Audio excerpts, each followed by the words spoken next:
Today is Saturday, August 22nd. Good morning for WRCO News. I'm Kaylin O'Connell.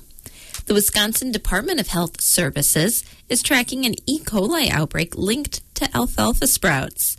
The DHS says 17 people have been sickened and one hospitalized after eating sprouts from the WRCO and Everything Sprouts brands. The outbreak has also hit Minnesota with 23 cases there. Anyone who has purchased any sprouts from either WRCO or Everything Sprouts should immediately throw them out, and if you've eaten them, get yourself checked for an E. coli infection. The Wisconsin Army National Guard officially concluded a 16-day state activation on August 15th, following the extensive support of storm recovery efforts in Winnebago County. The mission, known as Task Force Sturgeon, began on July 30th after Governor Tony Evers declared a state of emergency. This declaration was prompted by the severe weather that included the high winds, hail, and the confirmed EF3 tornado, causing significant damage to local infrastructure, power outages, and disruptions to public water systems in the Menasha and Appleton areas. Governor Evers emphasized that the activation was essential to ensuring every available resource was utilized to restore services and maintain community safety. He expressed deep gratitude for the citizen soldiers who stepped forward to help their neighbors, noting that their presence would help the community recover even stronger than before.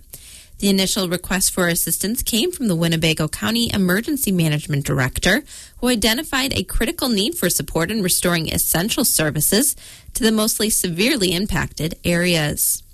For many of the soldiers involved, the mission was deeply personal. The task force officer in charge during the second week highlighted that some participants lived in the very communities they were serving. He described the mission as a true embodiment of the citizen-soldier concept, requiring rapid mobilization and critical thinking. Also noted that while every mission presents unique challenges, the Guard's rigorous training allowed them to adapt and execute the plan effectively, ultimately helping the community move forward with its storm recovery. The second annual Richland Area Clues in the News Murder Mystery Weekend is being held today and tomorrow in downtown Richland Center. Everyone is welcome to participate and help solve this year's mystery titled Blood in the Dust. The mysteries detective, Glenn Dunn, discusses the crime he needs everyone's assistance to help solve. There's quite a lot of twists and turns in the story. It's kind of interesting the way Jay wrote it up is everybody has a motive. Everybody has a reason to kill Bo Zoe. You know, we don't know who it is, you know, and I don't think until like right before we do it, sometimes we don't figure it out until like right before we get the answer. It's like, oh, it's going to be this person. The cost to participate is reasonable and the whole family can come. Kathy Hamby is an organizer of the event. $10 for a single registration, just like last year. We're making this family-friendly and affordable. So a whole family can play together for $10. If everyone wants to have a chance to win prizes, though, you may be interested in the $25 family packet, and that will include 2 booklets and 2 newspapers, and it will also include a youth ballot for whatever children are in your group. So that's affordable still, and more people get a chance to win prizes. Registration will be held today from 10 until 4 o'clock and tomorrow from 10 until 2 at the Depot and Information Center in Richland Center. You can participate whenever you want to.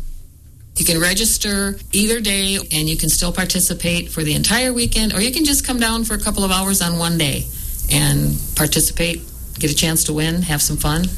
You could even walk into the registration booth, buy a packet, write down one of the characters' names, drop off your ballot, and leave. And who knows, you may have been lucky and guessed the right one. Become a super sleuth and take part in the second annual Richland Area Clues in the News Murder Mystery Weekend, today and tomorrow in downtown Richland Center. You can find out more information by calling 608-647-8163 or on the Richland Area Clues in the News Mystery Weekend Facebook page. The event is sponsored by the Richland Area Crime Stoppers. The City Auditorium Board of Directors and the Richland County Performing Arts Council are proud to announce the Betty Hayes Baxter Legacy Stage Dedication Ceremony that will be held tomorrow at 2 o'clock at the Richland Center City Auditorium. For 80 years, Betty has taught many students how to dance and has had countless recitals on the very stage being named after her. On a recent morning show, Betty and her daughter Cheryl Baxter talked about the first recital that was held in 1951 at the City Auditorium. It was quite a deal. And then we had rain one night, and the rain came. The rain came in the balcony and went running down the steps in the balcony. And the kids were on the fire escape trying to get in, and nobody ever got hurt. They had to line up on the fire escape and come in that way. All 50 dances with all those children, yeah. I had parents out there, and they'd have to stay by the doors and everything. But nobody, like Cheryl said, no one got hurt.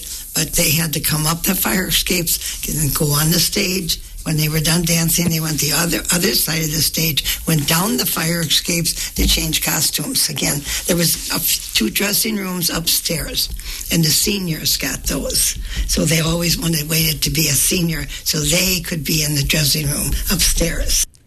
Betty's recitals always had a large number of people that would pack the auditorium. You know, in those days, too, there wasn't a lot of entertainment, so everybody came. You know, so and there was a big fire curtain that they used to have, and it had a hole in it that we'd look through, and they made an eyeball on the backside of it. So we'd all look out to see who was in the audience. And Mom's first student, Penny Emery, that asked you to start the studio. Right. She was one of your classmates in Blue River. Right. We couldn't start the show until Penny got there. And Penny was always 10 minutes late. So the show always started 10 minutes late. Mom would look out that peephole. No, Penny's not here yet. Everyone is invited to the Betty Hayes Baxter Legacy Stage Dedication Ceremony tomorrow at 2 o'clock at the Richland Center City Auditorium. Admission is free, but donations will be accepted to help with the expenses for the renovation of the City Auditorium.